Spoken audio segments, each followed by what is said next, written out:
Assalamualaikum. Hello everyone. Welcome to Painting for All Pros. Are you ready to dive into the world of acrylic painting? Let's unlock the secrets of colors, brushes and techniques to bring your creativity to life. এই ভিডিওতে আমি acrylic painting এর জন্য প্রয়োজনীয় উপকরণ এবং colour mixing নিয়ে আলোচনা করব। No more waiting. Let's jump in. Acrylic painting করার জন্য আমি শুরু থেকেই মনমার্ট ব্র্যান্ডের এই অ্যাক্রিলিক কালারগুলো ব্যবহার করছি। এছাড়াও আপনারা পার্সোনাল চয়েস অনুযায়ী মনমার্ট, মেরিস অথবা ক্যামেল যে কোনো একটি ব্র্যান্ডের অ্যাক্রিলিক কালারও ব্যবহার করতে পারেন। মনমার্টের অ্যাক্রিলিক কালারের এই ধরনের বড় বা ছোট সেটও কিনতে পাওয়া যায়। তবে আমি অ্যাক্রিলিক কালারের সেটের তুলনায় বেসিক প্রাইমারি কালারগুলো ব্যবহার করতেই বেশি পছন্দ করি। এতে আমার কাজ করতে বেশ সুবিধা হয়। আর যদি বাজেট প্রবলেম হয় অথবা শুরুতে অল্প কালার দিয়ে ট্রাই করতে চান তাহলে মনমার্টের 12 ml কালারগুলো নিয়ে দেখতে পারেন। এবার আসি সিঙ্গেল কালার কিনলে টিউব অথবা কৌটা ঠিক কোন কালারটা নেওয়া উচিত। সিঙ্গেল টিউবে কালারের পরিমাণ থাকে 75 ml অ্যান্ড কৌটায় থাকছে 100 ml। অ্যাক্রিলিক কালারের প্রাইসের কথা চিন্তা করলে কৌটার অ্যাক্রিলিক কালার এবং টিউবের অ্যাক্রিলিক কালার দুটোর প্রাইসই প্রায় একই রাখে।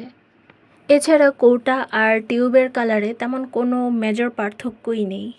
আমি পার্সোনালি টিউবের তুলনায় কৌটার রং ব্যবহার করতে বেশি স্বাচ্ছন্দ্য বোধ করি। আপনারা আপনাদের পার্সোনাল পছন্দ অনুযায়ী পারচেস করতে পারেন। মনমার্ট ব্র্যান্ডের যে প্রাইমারি কালারগুলো আমি ইউজ করি সেগুলো সোয়াচ সহ দেখিয়ে দিচ্ছি। ফার্স্ট থাকছে titanium white,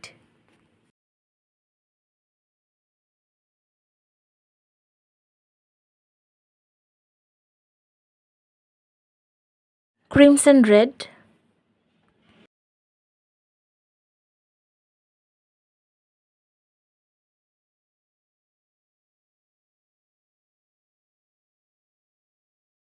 medium yellow,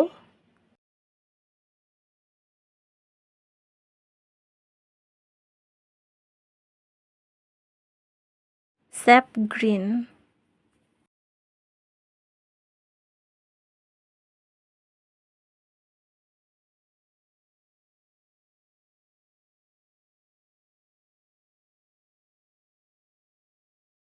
ultramarine blue,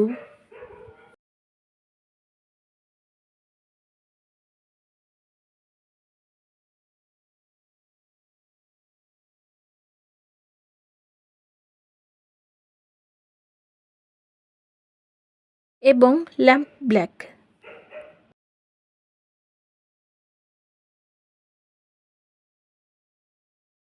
এই 6টি কালার দিয়েই চাইলে যে কোনো ধরনের অ্যাক্রিলিক পেইন্টিং করা সম্ভব। এছাড়াও আমি মনমার্ট ব্র্যান্ডের আরও অন্য কিছু কালার ব্যবহার করি, সেগুলোও দেখিয়ে দিচ্ছি। Lemon yellow,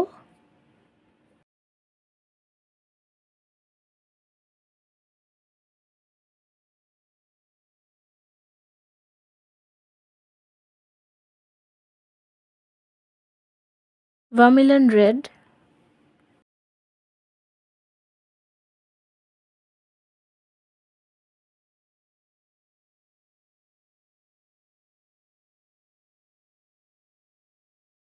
and last deep স্যান। যে কোনো পেইন্টিংয়ের অন্যতম গুরুত্বপূর্ণ অংশ হচ্ছে কালার চিনে নেওয়া। এই হচ্ছে মনমার্ট ব্র্যান্ডের বিভিন্ন কালার সোয়েচেস।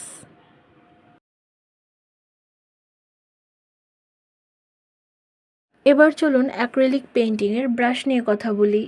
অ্যাক্রিলিক পেইন্টিংয়ের জন্য সাধারণত বিভিন্ন ব্র্যান্ডের সিনথেটিক ব্রাশ পাওয়া যায়। আমি বর্তমানে জিনবোয়েন ব্র্যান্ডের এই ব্রাশ সেটটি ব্যবহার করছি। আপনারা যদি পুরো একটি ব্রাশ সেট কিনতে না চান তাহলে এই ধরনের সিঙ্গেল ব্রাশ কিনে নিতে পারেন। এখানে আছে fan brush, angular brush, filbert brush, flat brush, detail liner and last round brush. তবে সিঙ্গেল ব্রাশ কেনার চেয়ে সেট কিনে নেওয়াই বেটার। কোন কোন সারফেসে অ্যাক্রিলিক পেইন্টিং করা যায়? আমি সাধারণত অ্যাক্রিলিক পেইন্টিং করার জন্য এই ধরনের কোল্ড প্রেস পেপার ব্যবহার করে থাকি। এটার জিএসএম হচ্ছে 300 অ্যান্ড সাইজ হচ্ছে A4। এই পেপার অনেকটাই টেক্সচার্ড হয়ে থাকে।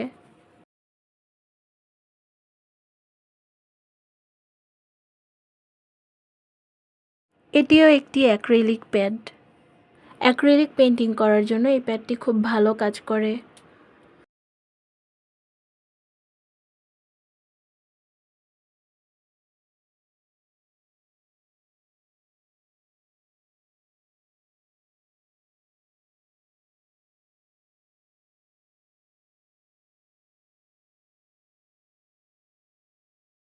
এরপর আছে কিপ স্মাইলিং ব্র্যান্ডের এই অ্যাক্রিলিক প্যাডটি। এটিও 300 GSM এর হয়ে থাকে এবং এতে 12টি শীট থাকে।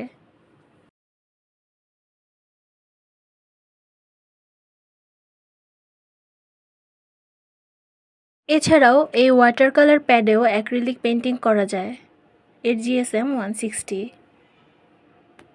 এগুলো ছাড়াও বিভিন্ন সারফেসে অ্যাক্রিলিক কালার করা যায়, যেমন উড।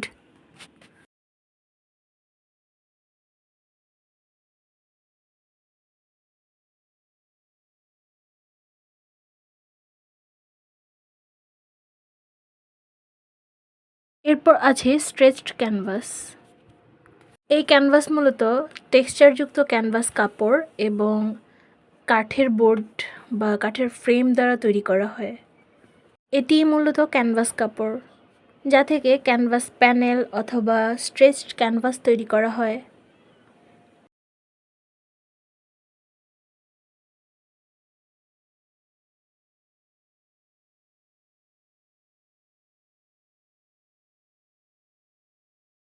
আমি অ্যাক্রিলিক পেইন্টিং প্র্যাকটিস করার জন্য এই আর্ট জার্নালটি ব্যবহার করি।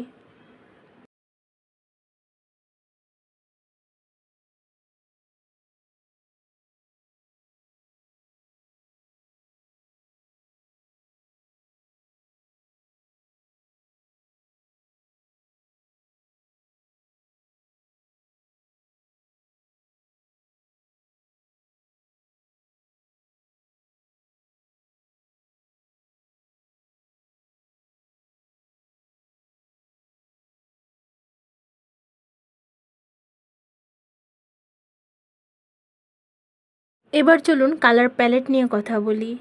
সহজ ভাষায় যে সারফেসের ওপর কালার রেখে বা কালার মিক্স করে পেইন্টিং সম্পন্ন করা হয় সেটি কালার প্যালেট। আমি অ্যাক্রিলিক পেইন্টিংয়ের জন্য এই কালার প্যালেটগুলো ইউজ করি। শুরুতে যদি কালার প্যালেট না থাকে তাহলে বাসায় থাকা যে কোনো সিরামিকের প্লেট অথবা টাইলসের টুকরোও ব্যবহার করতে পারেন। অ্যাক্রিলিক পেইন্টিংয়ে বারবার ব্রাশ পরিষ্কার করার জন্য আমি এই ধরনের বড় পাত্রে পানি ব্যবহার করে থাকি। অ্যাক্রিলিক পেইন্টিংয়ে পানি ময়লা হয়ে গেলে সেই পানি খুব দ্রুতই পাল্টিয়ে নেওয়া সবচেয়ে বেশি জরুরি। অ্যাক্রিলিক কালার যেন খুব দ্রুতই শুকিয়ে না যায় সেজন্য আমি এই ধরনের একটি স্প্রে বোতল ব্যবহার করি। এছাড়াও অ্যাক্রিলিক কালার দ্রুত শুকিয়ে যাওয়া থেকে রক্ষা করতে রিটার্ডার অথবা যে কোনো মিডিয়াম ব্যবহার করা যেতে পারে। পেইন্টিংয়ে ব্রাশ পরিষ্কার করে নেওয়ার পরে তা শুকিয়ে নিতে অথবা ময়লা পানি দূর করতে আমি এ ধরনের টাওয়াল ব্যবহার করে থাকি। এটা হচ্ছে তারপিন তেল বা থিনার। যে কোনো হার্ডওয়্যার শপে এটি পেয়ে যাবেন। আমরা যখন ব্রাশ পরিষ্কার না করে রেখে দিই তখন ব্রাশে অনেক কালার জমে যায় বা ব্রাশ শক্ত হয়ে যায়, সেটা ব্যবহারের অনুপযোগী হয়ে যায়। তখন থিনার বা তারপিন তেলে ব্রাশ ভিজিয়ে রাখলে খুব সহজেই ব্রাশ পরিষ্কার করে নেওয়া যায়। এরপর আছে জেসো। জেসো অ্যাক্রিলিক পেইন্টিংয়ে একটি প্রোটেক্টিভ লেয়ারের কাজও করে।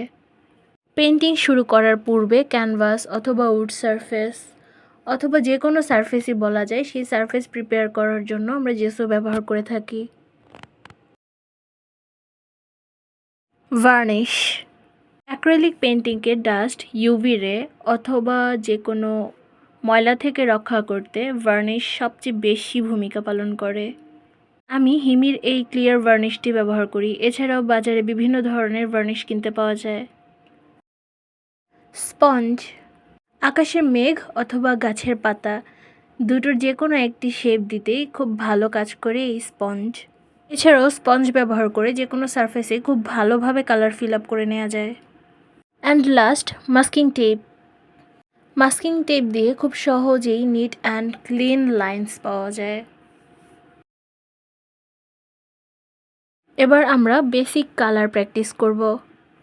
কালার প্র্যাকটিসের জন্য আমি 3টি primary colour medium yellow, ultramarine blue এবং ক্রিমসন রেড কালার নিয়ে নিচ্ছি। যে কোনো কালার প্র্যাকটিস করার জন্য বা মিক্স করার জন্য কালারের টোন জানা খুবই জরুরি, অর্থাৎ সেটি কুল টোন নাকি ওয়ার্ম টোন সেটি বোঝা অত্যন্ত জরুরি। এজন্যই যারা প্রথম পেইন্টিং শুরু করেন তাদের জন্য কালার মিক্সিং নিয়ে অনেক বড় একটা চ্যালেঞ্জের সম্মুখীন হতে হয়। প্রাইমারি নীল, লাল এবং হলুদের মাঝেও কিছু ভিন্ন ভিন্ন বৈশিষ্ট্য রয়েছে। কালার মিক্সিংকে ভালোভাবে আয়ত্ত করতে আমরা প্রথমে একটি কালার হুইল তৈরি করে নিব। আমাদের এই কালার হুইলে মৌলিক বা প্রাইমারি 3টি কালার রয়েছে, ইয়েলো, ব্লু এবং রেড। কালার হুইল তৈরি করার জন্য আমি ফার্স্টেই একটি সার্কেল স্কেচ করে নিয়েছি।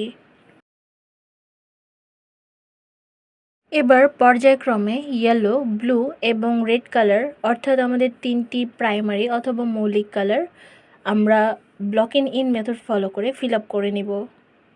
আচ্ছা, প্রাইমারি কালার কি? প্রাইমারি কালার হচ্ছে সেই সব রং যেগুলো অন্য কোনো কালারের সাথে মিক্স করে বা অন্য কোনো কালারের সাথে মিশিয়ে এই কালার তৈরি করা যায় না। যেমন ইয়েলো, ব্লু এবং রেড, আপনি যতগুলো কালারই মিক্স করেন না কেন এই 3টি কালার আপনি কোনোভাবেই তৈরি করতে পারবেন না।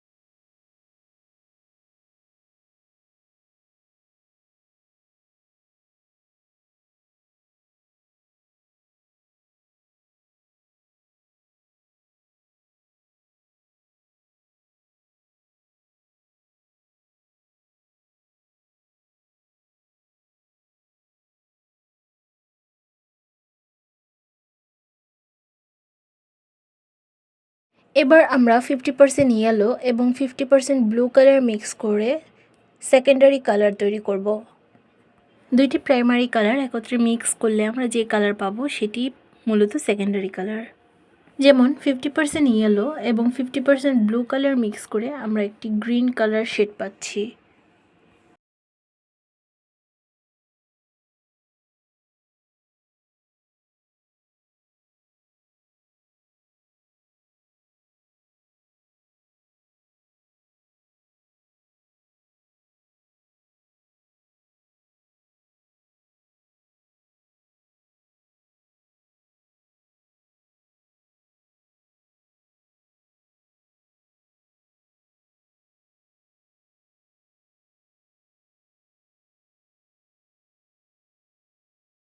ঠিক একইভাবে 50% ইয়েলো এবং 50% ক্রিমসন রেড মিক্স করে নিচ্ছি।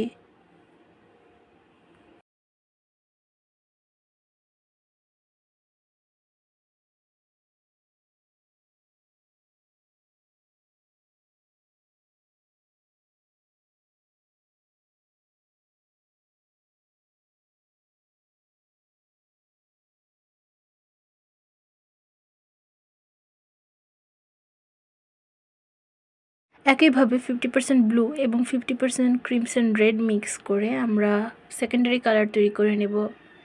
এখানে আমার ব্লু এবং রেড দুইটিই কিন্তু কুল টোনের।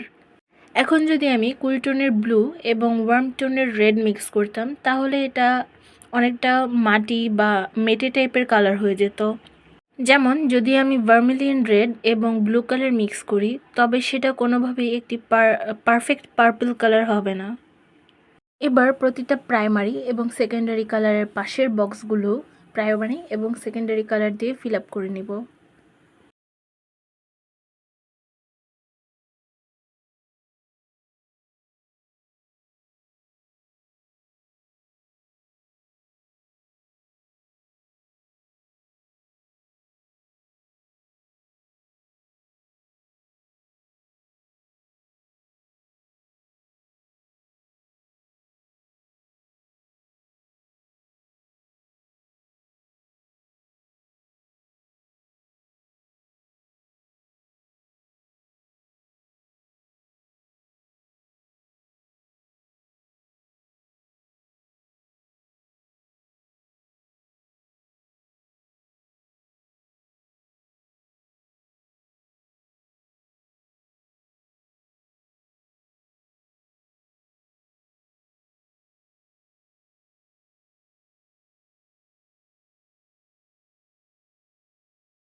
প্রাইমারি এবং সেকেন্ডারি কালার ফিল আপ করে নেওয়া হলে আমরা টারশিয়ারি কালার তৈরি করব।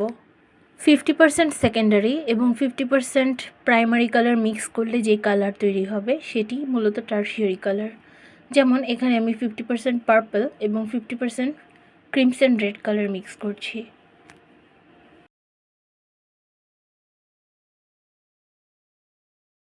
এবার এখানে 50% পার্পল এবং 50% আল্ট্রামারিন ব্লু কালার মিক্স করে নেব।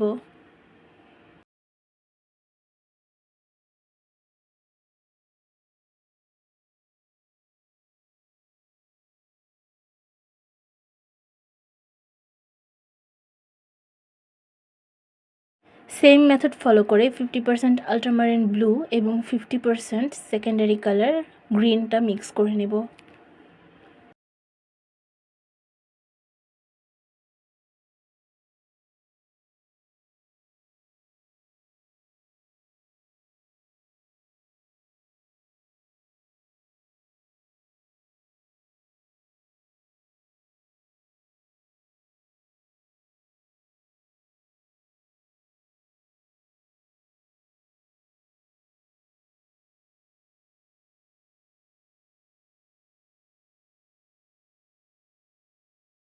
পূর্বের মেথড রিপিট করছি। এখানেও 50% সেকেন্ডারি গ্রিন এবং 50% মিডিয়াম ইয়েলো কালার মিক্স করে নেব।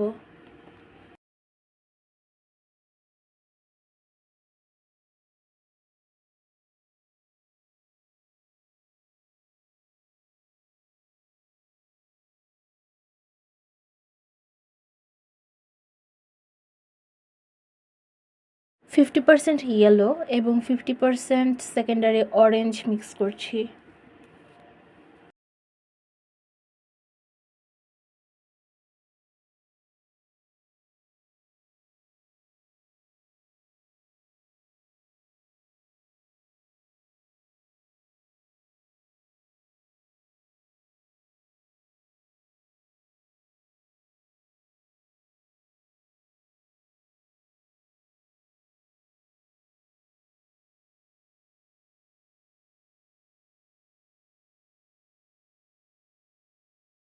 ফিফটি পার্সেন্ট সেকেন্ডারি অরেঞ্জ এবং 50% ক্রিমসন রেড মিক্স করছি।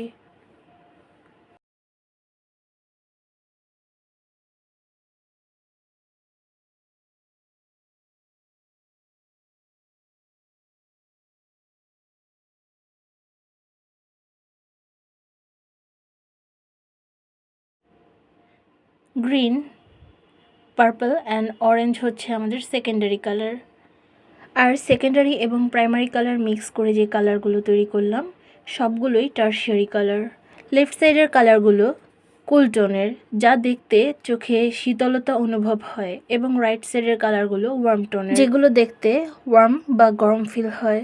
মূলত সূর্যের আলোতে বাইরের বেশিরভাগ অংশই দেখতে ওয়ার্ম টোনের হয়ে থাকে এবং বৃষ্টি অথবা মেঘলা অংশগুলো অনেকটা কুল টোনের হয়ে থাকে।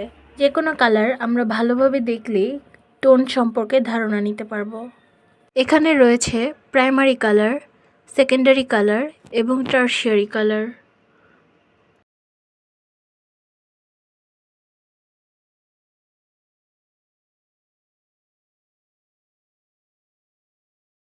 যে কোনো কালারের ভ্যালু ডার্ক করতে তার কমপ্লিমেন্টারি কালার ইউজ করতে হয়, অর্থাৎ তার অপোজিট কালার ইউজ করলেই সেটি ডার্ক হয়ে যায়। যেমন আমরা যদি রেড কালারকে ডার্ক করতে চাই তাহলে সামান্য গ্রিন কালার ইউজ করতে পারি। সেটা আসলে কালারের ভ্যালু অনুযায়ী পার্সেন্ট নির্ভর করে। যেমনটা ভিডিওতে দেখা যাচ্ছে, আমি অল্প গ্রিন মিক্স করে যে কালারটা পেয়েছি, একটু বেশি গ্রিন মিক্স করে কিন্তু তার চাইতে একটু লাইট কালার পেয়েছি। আপনারা ভালোভাবে লক্ষ্য করলে কালার মিক্সিংটি বুঝতে পারবেন।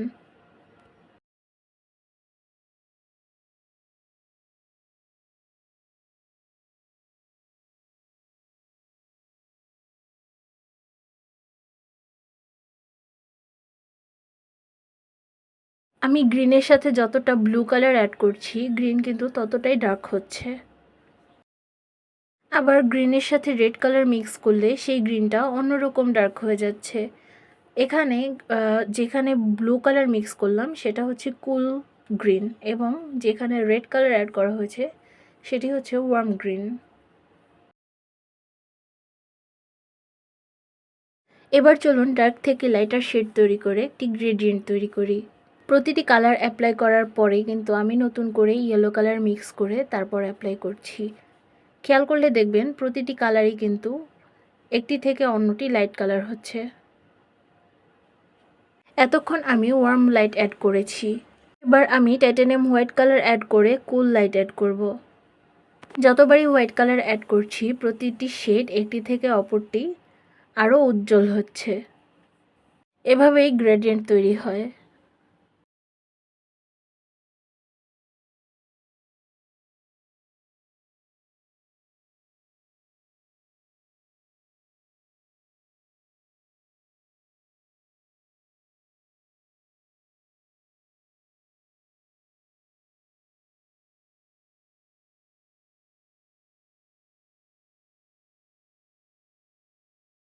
একইভাবে ব্লু শেডের গ্রেডিয়েন্ট তৈরি করব। প্রথমে কালার লাইট করতে রেড কালার অ্যাড করব, এরপর কালার লাইট করতে টাইটানিয়াম হোয়াইট কালার অ্যাড করব।